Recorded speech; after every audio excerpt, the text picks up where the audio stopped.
No matter whether in the realm of cuisine or linguistics, the word taste encapsulates infinite possibilities. Besides gustatory or olfactory experiences, it can also refer to feelings incited by things way beyond food. For the Chinese, taste is a matter of not only the tongue and nose, but the heart.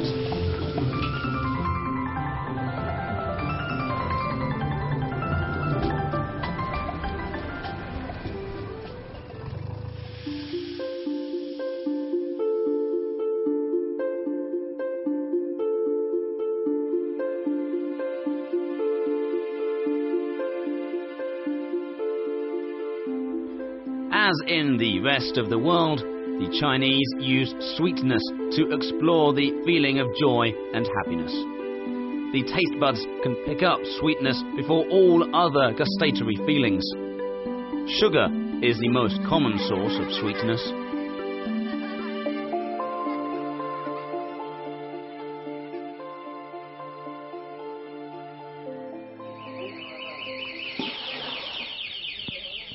To Yao Jinghong, sugar means a lot.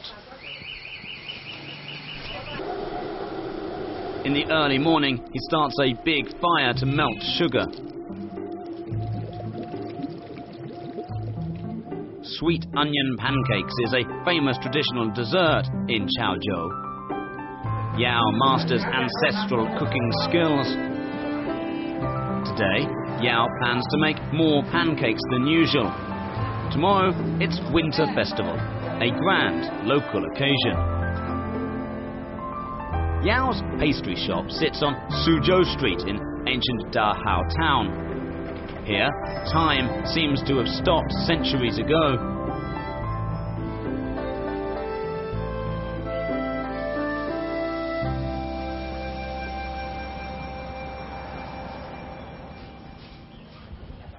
In a nearby Xiashan town, a Ji is busy working by a fire in his smoked duck jerky store.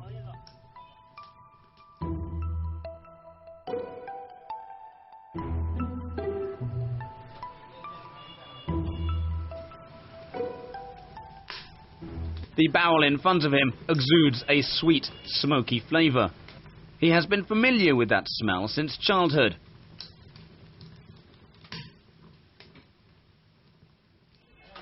Ji has maintained his family's 300-year tradition of making duck jerky. He inherited the method from his father. Brown sugar, mixed spices, vinegar, salt. The sauce made from these ingredients can satisfy the taste buds of Chaozhou people. It has always been so. Brown sugar is raw sugar extracted from sugarcane. Not refined, it almost contains all the nutrients in the sugarcane juice. In China, it is often used as a tonic, while the Teochew people use it as an ingredient for preserving food.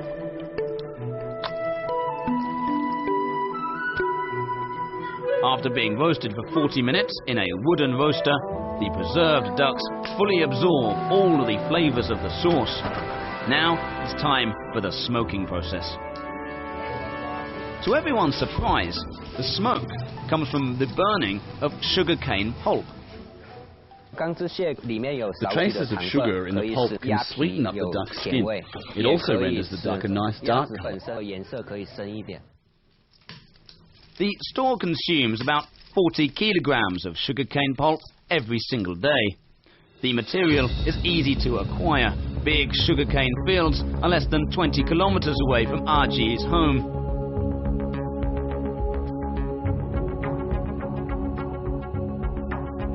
Traversed by the Tropic of Cancer, the fertile Lingnan region enjoys plenty of sunshine and moist air.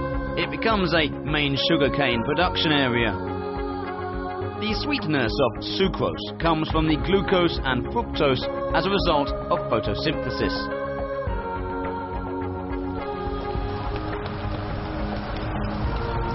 On rainy days of winter, sucrose slowly accumulates in sugarcanes. it not only provides calories for the human body, also comforts the heart. Sugar is the source of sweetness in desserts in many regions of China.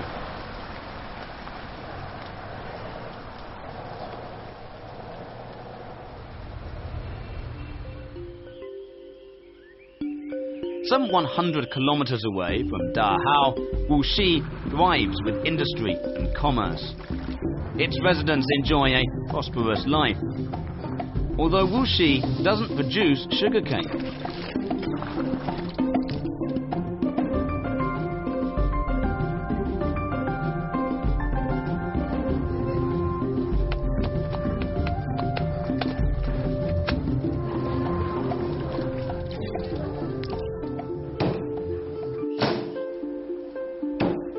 Locals see pork ribs in soy sauce as a representative of the Wuxi cuisine, not only for the meticulous choice of materials and cooking methods, but also for its sweetish taste. The time-honored brand Sun Feng Chiao makes pork ribs in soy sauce with sugar from Guangdong. Traditionally, 1 ounce of sugar is used for every 10 ounces of ribs. The level of sweetness is unimaginable to non-local diners. Only long hours of simmering can bring out all the flavors of the mix of spices. Sweetness and saltiness with a touch of the bone's fragrance, all these flavors dominate the flavor profile of Wuxi cuisine. As a well-known land of plenty, Wuxi is home to numerous crops. But sugarcane is an exception. That leaves local people's addiction to sweetness an unexplained myth.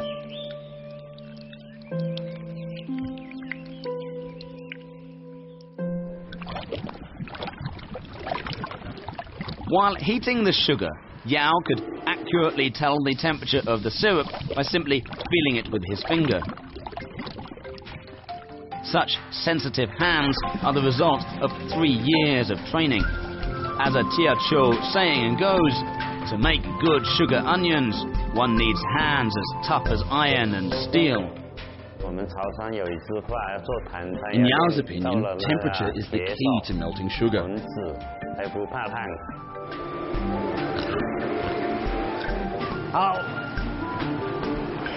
After being boiled, syrup is poured into a jar. Gentle rotation of the jar will not only cool the syrup down, but also remove any air bubbles in it through the centrifugal force.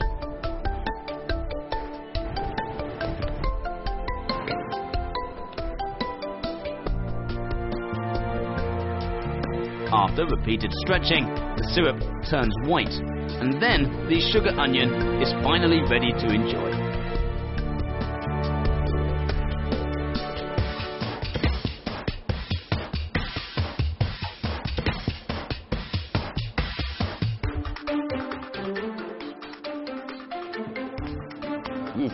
It is a heartwarming scene where the whole family shares sugar onions.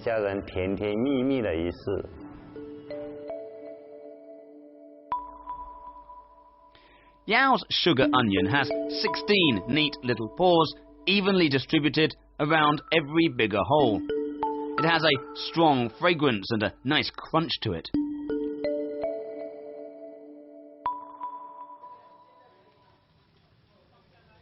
As sweetness accumulates in the air, the final smoked ducks of the day will be soon ready.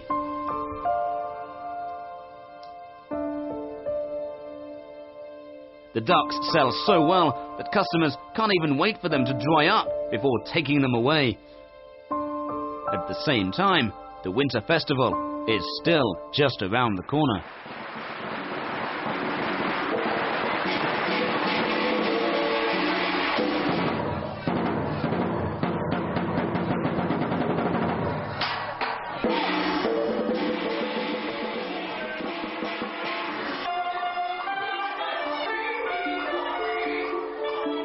In the ancestral hall, a traditional opera begins. People dedicate gorgeous desserts of all kinds to their ancestors while praying for their own lives.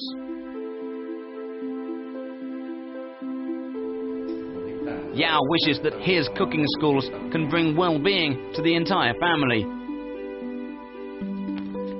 While young Ji, on the other hand, hopes to find a partner and expand the business.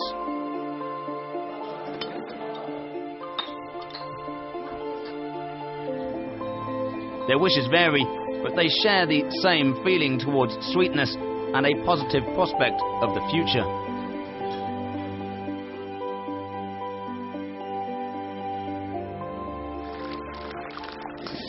Apart from sweetness, Chinese people seem to also have a gift for appreciating bitterness. The taste bud sensitive to bitterness lies at the base of the tongue. Though hidden deep down, they are unusually sensitive.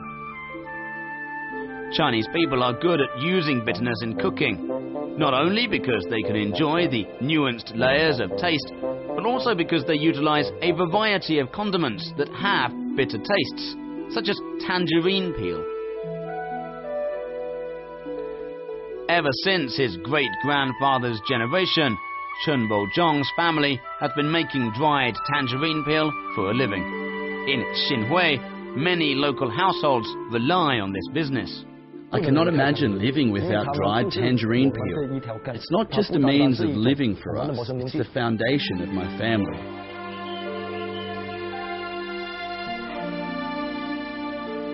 In October, tangerines turn yellow and give a fragrant smell. The famous Xinhui tangerine peel is made from these enticing fruits.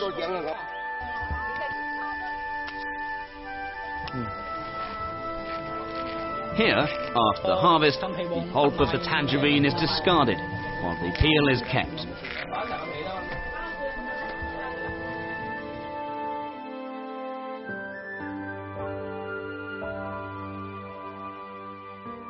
People wait for a dry, sunny day to turn the inner side of the peel out. Regardless of its storage time, the peels need to be sun-dried once every year until the sugar, fat and moist have all come out to perfection. Storage time is a crucial factor in the pricing of dried tangerine peel. The longer the peel has been stored, the higher the price will get.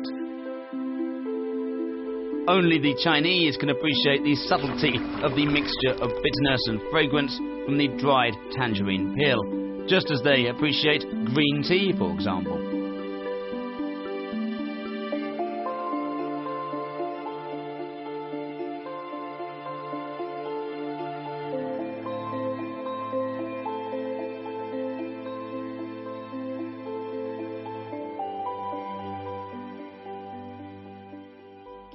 Dried tangerine peel originally was used as a herbal medicine before chefs began to apply it in cooking dishes, soups, and even desserts. In South China, it can even determine the rise and fall of a restaurant.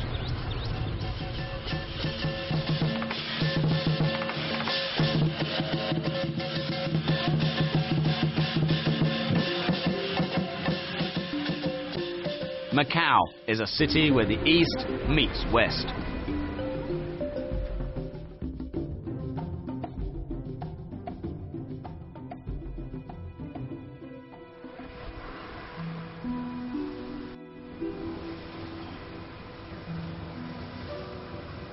It's 6 p.m. Chen has just returned to his seafood restaurant after he finished taking stocks. The restaurant, named after his grandfather, has rarely seen bad business for more than half a century. The secret lies in its most famous dish, dried tangerine peel duck.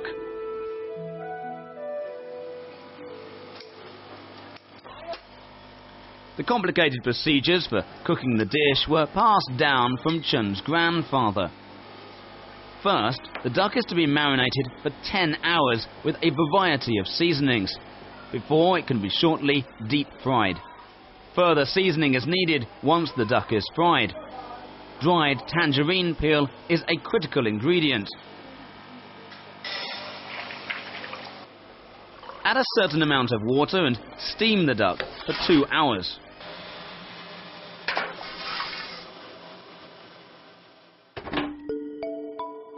After staying such a long time in high temperatures, all of the dried tangerine peel would ultimately dissolve, leaving the duck immersed in the aroma of the spice. The fine texture of the dish is largely attributed to the use of dried tangerine peel.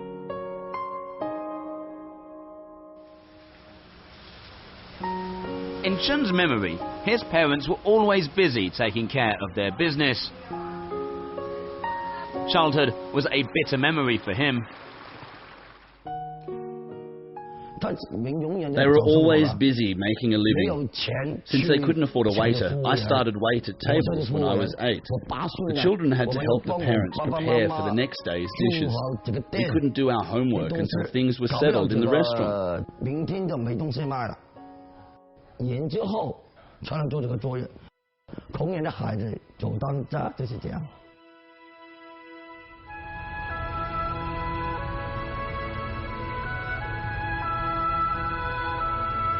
Time flies. Now Chun has a decent job with a decent income. To him, the bitterness of life has given way to sweetness.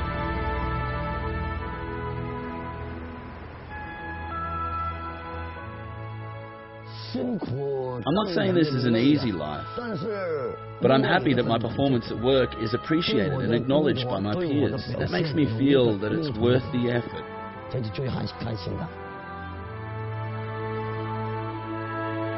The Chinese believe that pleasure comes through toil, and one must hold on to their faith even in the face of adversity. They believe that life isn't complete without a certain degree of bitterness. Saltiness, on the other hand, is a gustatory experience totally different from either sweetness or bitterness. Saltiness comes, quite clearly, from the intake of salt. Salt in the form of sodium ions and chloride ions is indispensable to the human body. It keeps the body fluid at the right level and brings out the flavour of a dish's ingredients, and also helps keep the flavours at a balance. Salt assumes a critical role in Chinese cuisine. It highlights the flavour and improves the texture of the ingredients. In China, saltiness is deemed as the most important flavour. Every day, except the rainy ones, Liu Yingwu is busy working in the brine pan. You have to constantly stir the water so that salt is evenly distributed.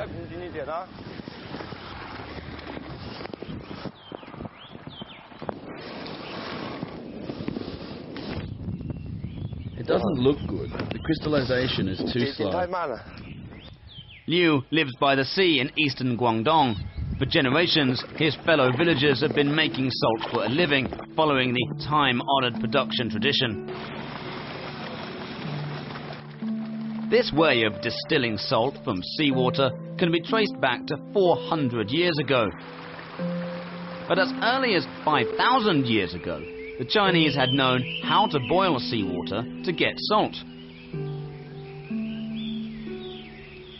Liu runs 17 salt fields in total. The seashore is about 1 kilometre away.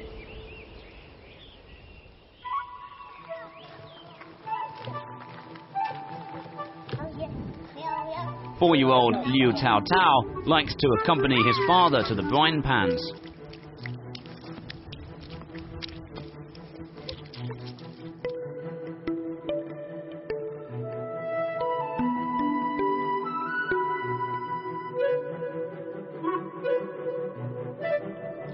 Seawater is stored in this well.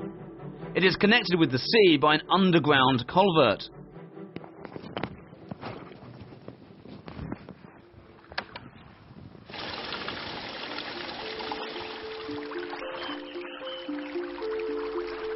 Sea salt is the result of evaporation of seawater.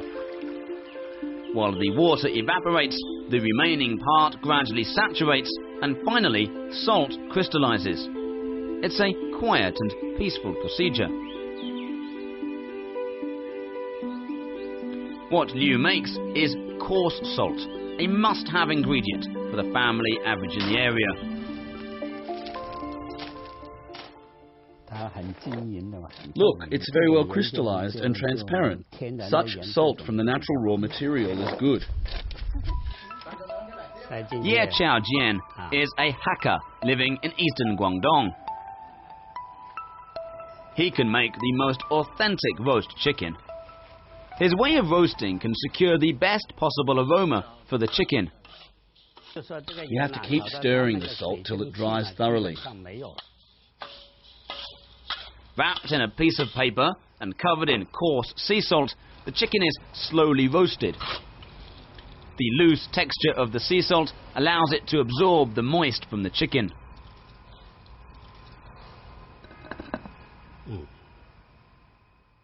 Now the chicken is having a nice aroma.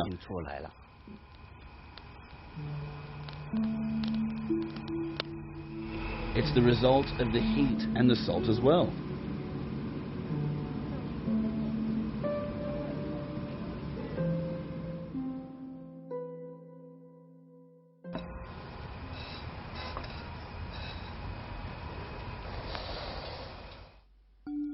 To serve, you can slice the roast chicken up, or keep it as a whole. In Ye's opinion, to make the most out of the chicken's flavour, it's better not to slice, but eat it with your hands.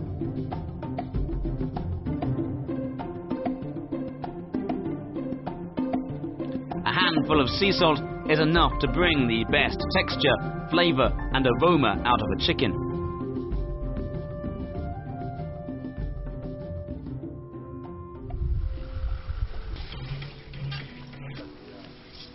The roast chicken is a great invention by the Hakka people, who has a troubled past. About 1,000 years ago, war and famine forced the Hakka ancestors to depart from China's central plains, embarking on a collective southward migration. One of the tribes eventually settled in the mountains in South China. Throughout their long, strenuous travels, salt was their only means to preserve food. Their attachment to saltiness was then engraved in their genes and became the primary inspiration of their cuisine.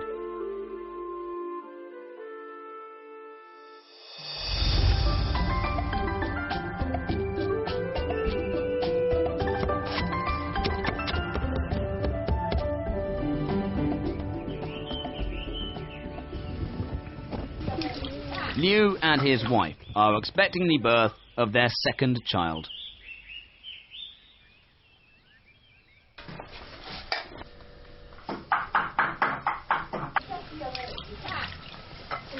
Less than 10,000 yuan per year, Liu's income from making salt is far from enough to support the household. So he takes on extra jobs as an electrician and a fisherman. Most of his fellow villagers have worked away from home. Large tracts of brine pans have gone wasted. But Liu chose to stay. Salt distillation is a legacy, so after all, I am protecting this legacy. Of course, I can choose to find a job in other places. That's why I will for sure make more money. Making salt is very demanding physically, but as long as my work can pay off, I'm willing to do it.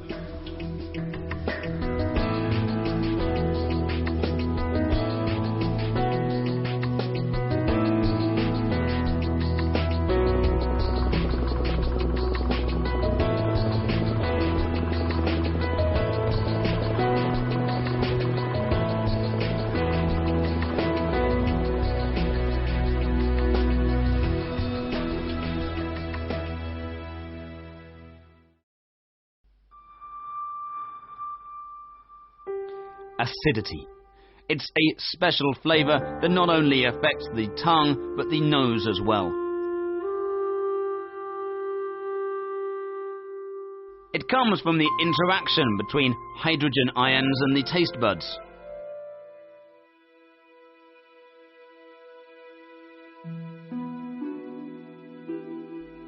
vinegar is the most common source of acidity in Chinese cuisine.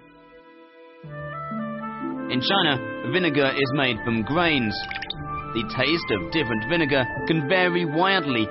The taste of different vinegar can vary widely due to the difference in the raw material.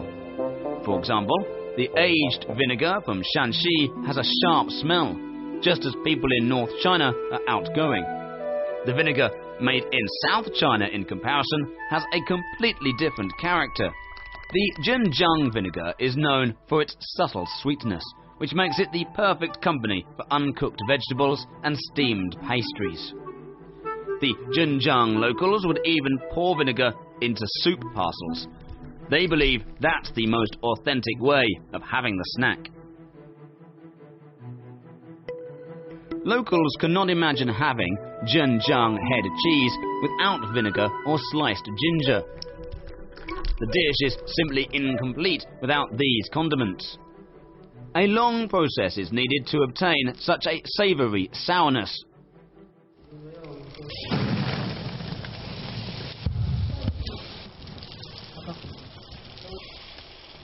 The Zhenjiang vinegar is made from sticky rice. Production starts with soaking the sticky rice. It's first steamed in high temperatures until the starch component gets very sticky. Then, the rice is put under cold running water so that the rice grains contract, making room for microorganisms to propagate. Then, it's time to add wine yeast for mashing, a prelude to fermentation. Next is the critical step: acetic acid fermentation. This determines the outcome of the entire process in terms of quantity and quality. It takes a total of 21 days to produce the acidity and another month for esterification.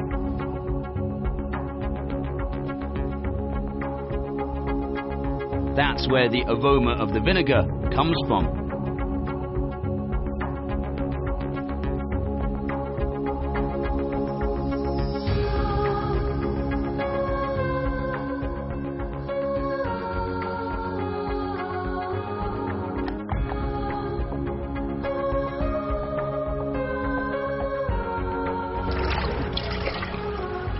Acid can contribute to the taste of dishes. This is particularly true when it comes to cooking meat. Acidity can accelerate fibrosis of meat and make it more tender and delicious. Apart from that, acidity can also boost digestion and appetite. But acidity is not the only taste that increases appetite. Spiciness can also do the same job.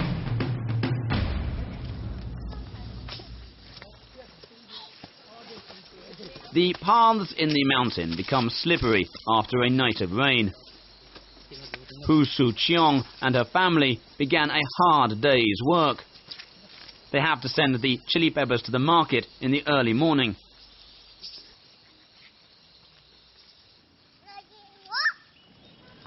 As winter comes, the chili peppers become less fleshy, but people's passion for them remains unchanged. Hu Su-chong is a vegetable farmer and also the backbone of her family. There are many women like her in Sichuan. The people with a cheerful, tough and decisive temperament are depicted as spicy in China. At the end of the 15th century, Christopher Columbus brought chili peppers from America to Europe. Some 100 years later, they were introduced to China. The climate of the Sichuan Basin is humid and rainy. People there love the intensity and pungency of chili peppers. Strictly speaking, spiciness is not a matter of taste, but a burning sensation in the mouth. Chili pepper, native to South America, as well as ginger from Southeast Asia and Sichuan pepper, are all the most commonly used spices in Chinese kitchens. Capsaicin and several related chemicals are the substances that give chili peppers their intensity. When consumed, pain receptors in the mouth would send a message to the brain that the person has consumed something hot. Such burning sensation is a good appetite booster.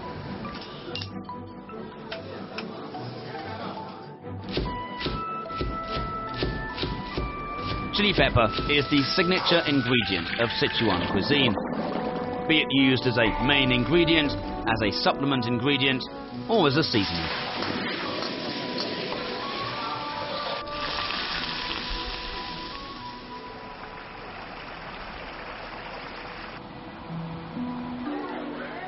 People living in the Sichuan Basin know how to enjoy leisure best. They have a relentless pursuit for the tastes of food and a unique perception of chili pepper.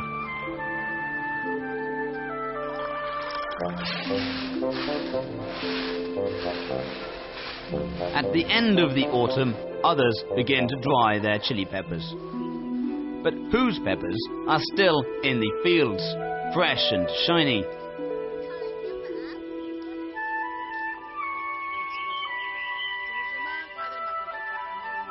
She deliberately delayed the planting and harvesting of her peppers so that they can be sold at better prices in the winter. This is something that her husband appreciates and admires the most. Fresh peppers draw the attention of one of their regular customers. I need those long and red ones, the best and the reddest ones.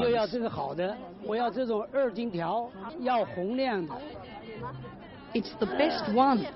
Otherwise the colour of the dishes would not be good. 64-year-old Liu Zhenjie is a top chef of Sichuan cuisine. 2 years ago, he returned home from the US, bidding a farewell to his chef career overseas. Liu pickled a jar of chili peppers. He changes the water in the moat at the mouth of the jar every day to prevent infestation of bacteria. Pickled chili pepper is a classic invention of the Sichuan people. The taste of chili peppers, after pickled, becomes mitigated and less aggressive. The invention of pickled chili peppers gave birth to a famous cooking method of Sichuan cuisine, yusheng, or fish flavour literally. Yusheng shredded pork is one of the classic dishes of such flavour. Sichuan cuisine is good at creating mixed flavours. It brings a diverse sensation when the sweet, sour, spicy and numbing tastes are mixed together, and it creates more possibilities for the chefs. Liu's mind, the pickled pepper not only comes in handy when he cooks, but also embodies a lingering nostalgia.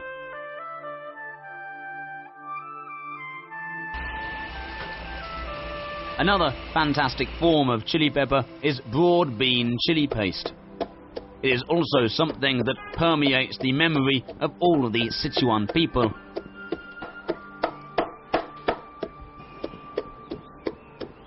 Granny Chen is putting fermented broad beans into minced fresh red peppers. She has to seize every minute to ferment and dry the paste on sunny days.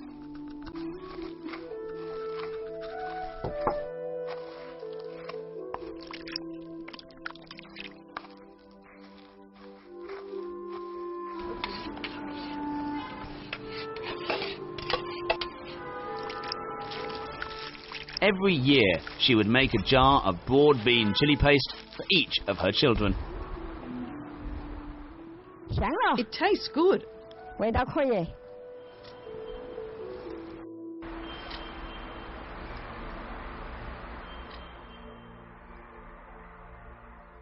The paste is fermenting quietly in the jars. It will be ready to enjoy soon. Such chili paste, fragrant, spicy, yet not very pungent, is a very important seasoning in Sichuan cuisine. It enhances not only the flavour, but also the colour and aroma of dishes. Tofu is plain in taste, while chili paste is intense and aromatic. Such sharp contrast can best engage and stimulate all of our senses. Such enjoyment, which happens when the hot, smooth and inexplicable texture of tofu passes by the tip of the tongue, is the very alchemy in which Sichuan cuisine has charmed foodies around the world. If pickled pepper and broad bean chili paste embody Sichuan's people's creative use of chili pepper, then we have to acknowledge that the numbing, spicy flavour whose popularity has swept China is the most remarkable creation that they've made with this imported plant. Sichuan pepper is native to China. It's one of the most traditional spices in China. The numbing, spicy flavour is exclusive to Sichuan cuisine. Today, Liu cooked fish fillets with green peppercorns. It's a timeless classic of Sichuan cuisine. He believes that only with the most authentic ingredients produced in Sichuan can he bring out the very best of this dish. If you want to find a better example of the perfect matchup between chili pepper and Sichuan pepper, you have to go to Chongqing.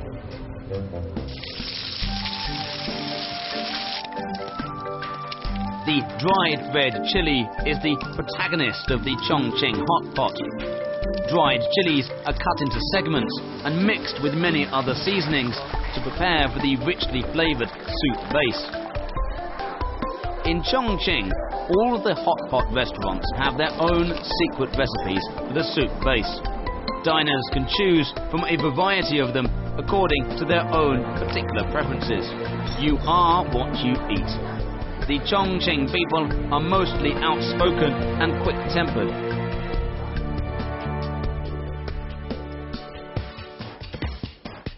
The selection of spices, the preparation of soup base, the culinary techniques, and the thoughtful combination of ingredients of different tastes and textures.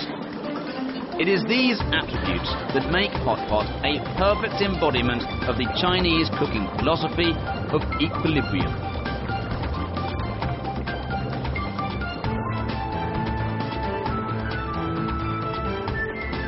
The all-inclusive and ever-changing Chinese cuisine allows diners to choose from a wide range of flavours. It has something as intense as Sichuan food and something else that gently caresses your taste buds like soft raindrops in the spring dew.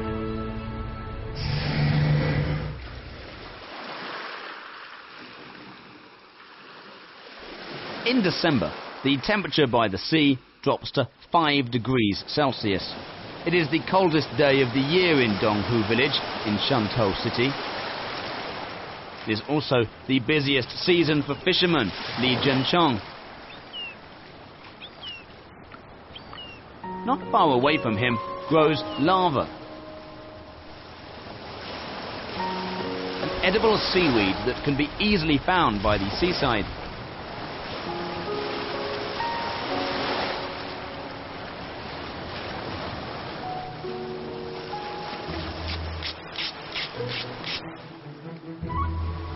For Li Zhenchong, it is a gift bestowed by nature.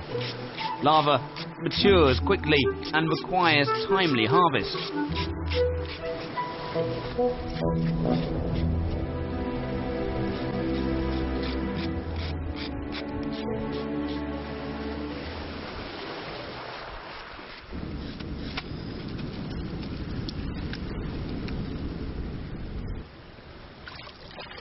The thoroughly washed lava dries on bamboo mats. A special flavour-enhancing substance comes out during this process.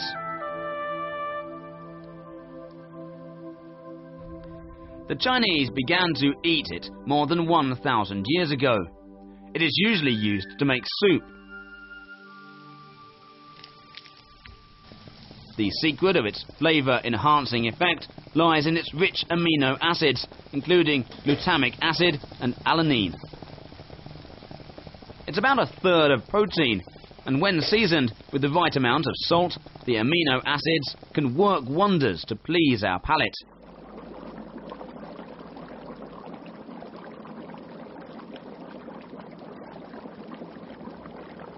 Fish balls with laver in casserole is a well-known dish of Chaoshan cuisine.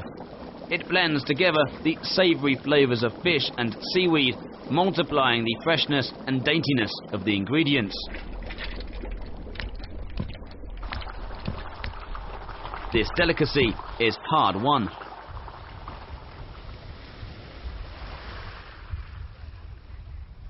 Only when the tide recedes can we go there to harvest. It would be too dangerous to do that when the tide rises. You can easily fall into the sea.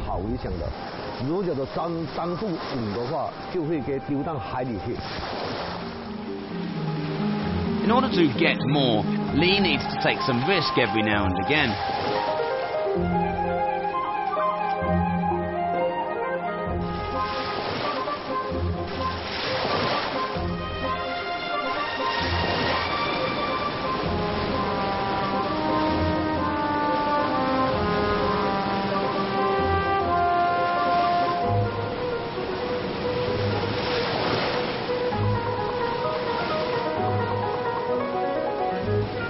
For most people today, it takes little effort to enjoy such a miraculous flavour. 100 years ago, a Japanese scientist extracted glutamic acid from another seaweed. It was later known as MSG. Although MSG has been widely used, the Chinese have different views towards it. In South China, people prefer the flavour of natural ingredients.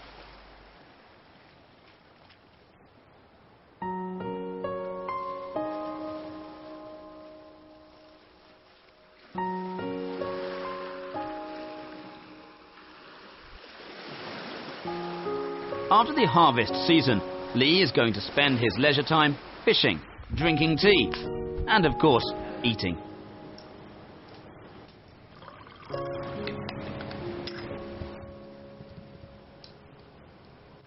For Chinese, good taste originally refers to the taste of raw fish.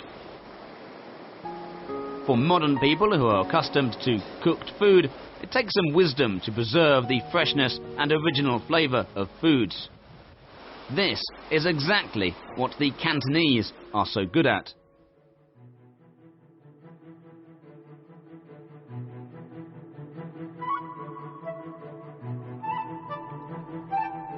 Huangsha Market in Guangzhou is always busy in the morning.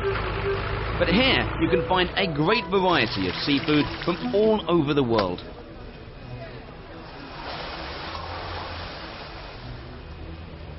Zhuang Chun often comes here to look for the very best of ingredients. At the age of 18, he entered one of China's first 5-star hotels and became a chef.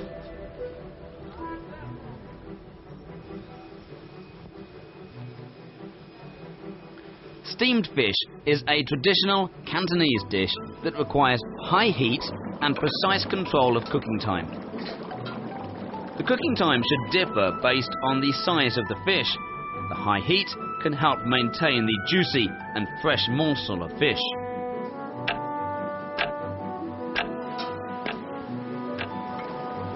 The fish skin bursts over high heat, indicating that the fish is very fresh. The lifeblood of Cantonese cuisine lies in its ingredients. I've been a believer of such simple and light diet. I love natural, authentic, yet palatable foods. Zhuang Chun was born into a family of Cantonese opera performers in Xiguan, but he's destined to have a lifelong engagement with gastronomy.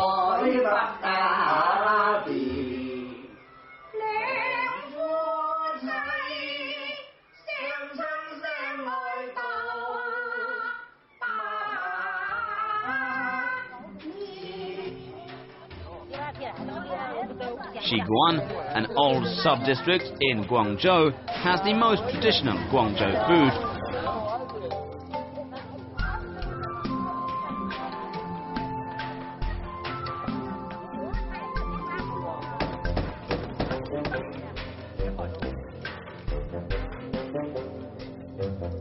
In 2000, Zhuang resigned and became a professional gourmet promoting the Guangdong food culture. He believes that to maintain the original flavour of ingredients in cooking is the highest pursuit of gastronomy.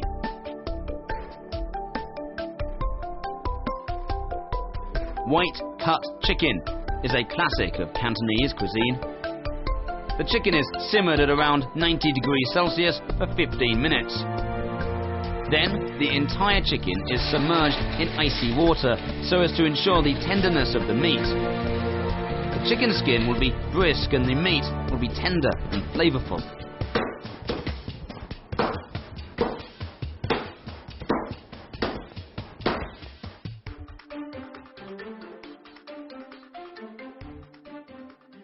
Xian, literally freshness, is a special taste that only the Chinese can best appreciate.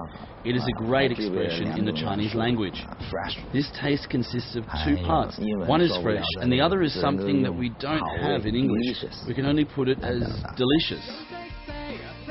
Xian is about taste, and beyond taste, it is the most common yet the most esoteric part of Chinese cuisine. We love cooking. It makes life wonderful.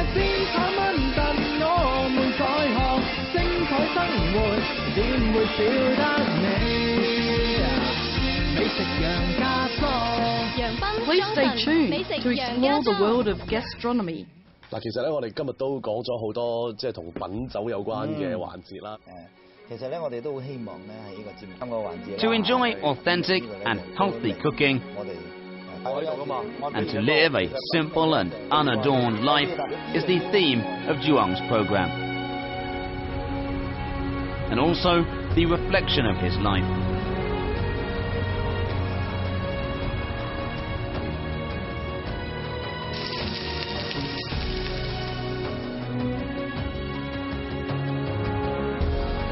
The diverse culinary flavours of the Chinese kitchen not only please the palate, but also allow the Chinese to express their diverse feelings towards the ups and downs of life that we all experience.